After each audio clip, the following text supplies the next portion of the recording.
This video will describe how the Security Assistant Training extension works in Google Chrome. I'm Tom Sextro. As you can see here on the screen, my email is tsextro@gmail.com. You can also reach me at granulartraining.com. We're going to focus on the most important thing that you need to know to stay safe on the internet. And if you're using Chrome, I think this tool will really help you. Basically, it comes down to you have to understand what a domain is. And so I've got a little bit of description. Some of this may be review for you, but that's all right. Anything that ends with .com, and as you can see, my extension, I'm already using it. What it does is when you hover over something, it puts it front and center in your screen. It's also at the bottom left down there, www.google.com, and for some reason, whether it's Apple or Google, they just don't think it's that important. I think it's critical. Knowing what the domain is, what you're about to click, or where the email came from is critical. And that's why I put it front and center. And so I'm hovering over it, and you can see it right there. Anything that ends with .com is commercial. And as you start to navigate the web, and you've done this quite a bit probably already, it will show you where you're going. It's like an address. Think of it as if you're going on a trip.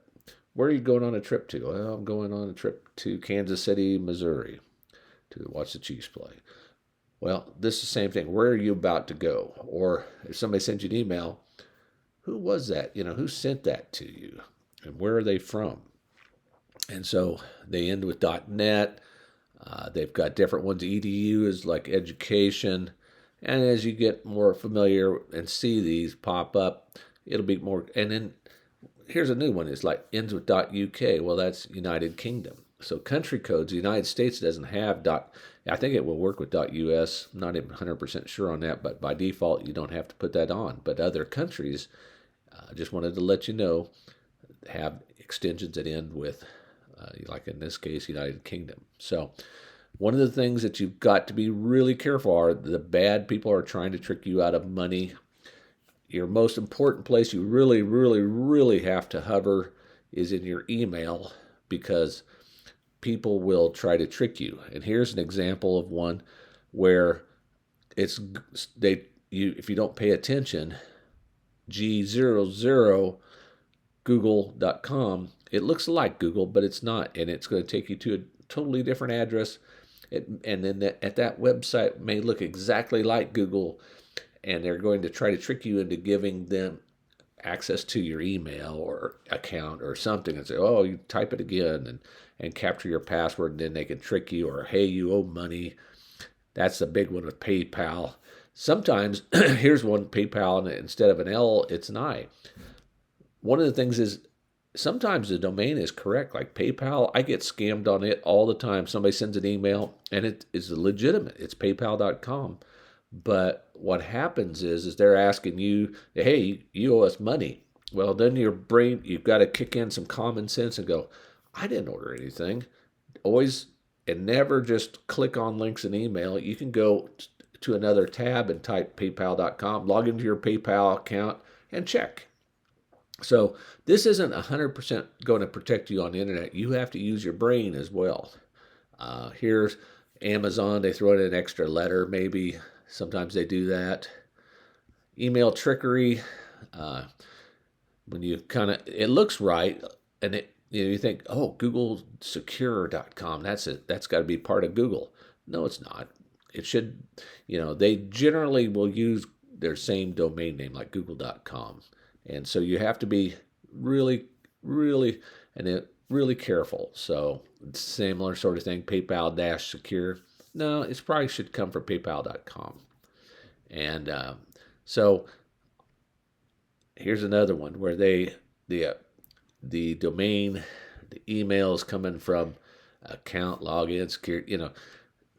Be really skeptical. Learn more about domains as you go, and when in doubt, don't do anything. Ask for help, or go use your phone or whatever to check without clicking on links. And so I built this extension to help employees in our school district. I've been a teacher for many years and a tech director for much longer. And so I'm trying to provide this tool to help protect people. And so what I'm going to do is just kind of walk through. When you first install this Google Chrome extension, you get it'll pop up a little web page and explain how it works. For example, when you hover over a domain, hover over a link, it will show you the domain. If you're an email, it's also going to say where it's come from. When you get an email, the most important thing you should do, if you click it, don't move your cursor for a second, it'll pop up front and center who sent that email, because people will pretend to be somebody and they're not who they are. Now, there's also this thing called hover delay. Right now, the default is 2.5 seconds, so you have to hover over something for 2.5 seconds before it pops up. So it doesn't kind of get in the way too much. You can switch that down to 1 second or up to 5 seconds if you want. And then for many websites from then on, and I'll demonstrate that. And then there's on that web page, which is what you're doing right here, is watch the training. Licensing, it's free for anybody. Individuals, you can use it all you want. I'm trying to make it safe for anyone that uses Google Chrome, and there's a bunch of you. Businesses, I'd appreciate it if you click the licensing. It's $1 a computing device, one-time fee, or less, depending on how many you're purchasing.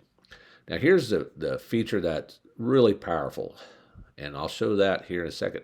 So if you're on a website like google.com and you hover over links, and you if you think about it, well, I trust that google.com, and you click trust, and then you won't be hassled with the little pop-ups ever on that domain. So you can trust domains you use all the time, work domains, and so forth. And the last feature just is available. What it will do, it will block some known websites that are sketchy. So if you were to happen to click on it, it's going to block it. And I'll demonstrate that as well. So let's go start off with extension. So that it says go to the puzzle piece, and then there's one called Security Assistant. Tap that, and then you'll see a H for hovering, basically, is what that icon I created for. And when you click it, you will see you can change the hover delay and so forth. So what I'm going to do is we're just going to do a quick demo. I'm going to go to cnn.com just to kind of give you an idea how it works. If you're hovering over something, it's going to, by default, it's 2.5 seconds. Puts it up front and center. And if you want to, you go, I trust CNN, so I'm going to go here and click trust. So now I can hover, and I will never get that pop-up again. And sometimes the ads are kind of tricky. It has a different domain potentially than CNN.com, and it may pop up. But in general, if you trust CNN or some website, their ads will probably be trusted as well. Not to say that that's not 100% perfect, but generally the ads on the websites are safe. So just to keep going, go to Google. Of course, if you're at Google, I would trust that or whitelist it. And then if you ever change your mind, you can come back through and stop trusting it. So chances are you won't. But right here is the feature I was talking about earlier. Last updated, and it tells you when it was last updated. It's protecting you against 190,000 sketchy domains. And so I'm going to demonstrate that here. There's a little web page that I had built, and okay, that's a safe site. But what will happen is if it's a sketchy site like this, paypal-login.co, it will block it, and you won't be able to go to it. And so it provides a level of protection on websites. Let's go back here. 190. And so every week it should go an update and bring down the latest files from this website. And if you click that, it will take you to GitHub, which is where it's an open source place they put domains in there that people have been getting caught on, and so developers like myself can utilize. And I couldn't build that particular feature without them. So in a nutshell, I wanted to show you how the product works. And if you have any questions, feel free to reach out to me. And again, my email, if I go back to here, is tsextro@gmail.com.